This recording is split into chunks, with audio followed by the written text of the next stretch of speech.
আজকের এই অর্ডারটা ছিল চকলেট কেকের অর্ডার। তো আমি চকলেট কেকের অর্ডার যেহেতু তবে কিন্তু এটা ওপরে অন্য কালার হতো। যাই হোক, আমি কেকটা আগের দিন রাতে ক্রাম কোটিং করে চকলেট গানাশ, চকলেট চিপস যেরকম থাকে, যেহেতু আমার ফোনের স্টোরেজ বেশি ছিল না বলে আমি ওই ভিডিওটা করতে পারিনি। তো ওটা আমি করে রেখে দিয়েছিলাম আগের দিন রাতে। এবার আমি ফাইনাল ফিনিশিংটা করে নিচ্ছি। যেহেতু এটা 1 পাউন্ডের কেক, ওজন হওয়া উচিত 450 থেকে 500 গ্রাম, সব কিছু ডেকোরেশন নিয়ে, সব কিছু নিয়ে। কিন্তু এটার ওয়েট হয়েছিল 620 গ্রাম মতো। সে যাই হোক, আমি কিন্তু কেক দেওয়ার সময় লক্ষ্য করি যে আমি কতটা স্যাটিসফাইড কাস্টমারকে দেওয়ার আগে। কারণ আমার মনেই যদি ভালো না লাগে যে কেকটা ভালো হয়নি, তাহলে কাস্টমারের কী করে ভালো লাগবে। তো সেই মতো আমি অতটা ওজন খেয়াল না করে আমি কিন্তু আমার মনের মতো করে কেকটা বানাতে চেষ্টা করি। তো এবার এইভাবেই আমি কিন্তু কেকের ফিনিশিংটা দিয়ে নিচ্ছি। তো প্রথমে আমি সাদা ক্রিম দিয়ে ফ্রস্টিং করে নিচ্ছি। তারপরে কেকটা যেহেতু ব্লু কালারের ছিল, তারপরে আমি ব্লু কালারটা করব। তো লাস্ট মুহূর্তে আমাকে জিজ্ঞেস করে নিয়েছিলাম, না হলে হয়তো কেকটা ভুলই করে ফেলতাম। প্রথমে বলেছিল একটা চকলেট কেকের করে দিতে। তো আমি সেই মতো ভেবেছিলাম যে চকলেট গানাশ দিয়েই ওপরটা পুরোটা করব। কিন্তু লাস্ট মুহূর্তে হঠাৎ কি মনে হয়, আমি বললাম যে একবার ফোন করে নিই লাস্ট মুহূর্তে। তো লাস্ট মুহূর্তে যখন ফোন করলাম, তখন বলল, না আন্টি, ওটা ব্লু কালারের হবে। তো তো তোমরা যারা কেক অর্ডার করবে, তো আগে থেকে ফাইনাল আমাকে ঠিক ডিসাইড করে বলো। আমি যেহেতু এটা লাস্ট মুহূর্তে ফোন করেছিলাম, তাই জানতে পেরেছিলাম। সে তো না হলে প্রবলেম হয়ে যেত।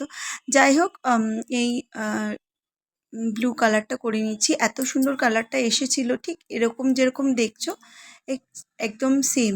আরও নেভি ব্লু চেয়েছিল, কিন্তু বেশি ডার্ক কালার করলে কি হয়, ওটা খাওয়ার সময় জিভে বা হাতে স্টেন হয়ে যায়। তো সেই জন্যই আমি এই কালারটা সাজেস্ট করেছিলাম, আর নেওয়ার পরে কাস্টমারেরও খুব ভালো লেগেছিল। তো সেই মতো আমি ফিনিশিংটা করে নিচ্ছি। কিন্তু এই ফিনিশিংটা দিয়ে নেওয়ার পরেই হয়েছিল আসল প্রবলেমটা। যথারীতি আমার ফোনের স্টোরেজও চলে গিয়েছিল, আর তার সঙ্গে আমার ব্যাটারিটাও চলে গিয়েছিল।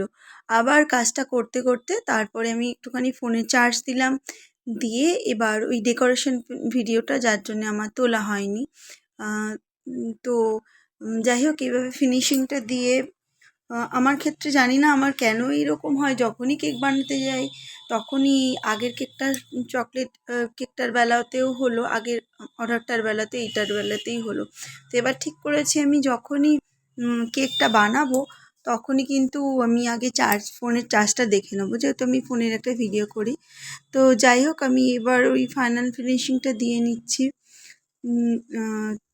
এবার এই ফাইনাল ডেকোরেশনটা করে নেব।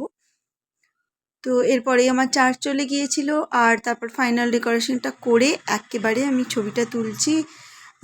পরের বার চেষ্টা করব যে পুরো ডেকোরেশনটা করার ভিডিওটা ডেকোরেশনটা আমার পুরো কমপ্লিট।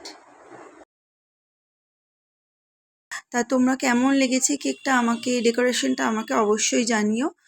আর আমার কেকের নাম হচ্ছে ইয়াম কেকস। তোমরা অর্ডার করতে পারো ফ্রেশ কেক। আমি বেক করে দিই, কোনো রকম আগে থেকে করে রাখার ব্যাপার নেই। ফ্রেশ কেক, চকলেটস, কাস্টমাইজ সব কিছু অ্যাভেলেবেল আছে আমার কাছে। দেখা হচ্ছে পরের ভিডিওতে।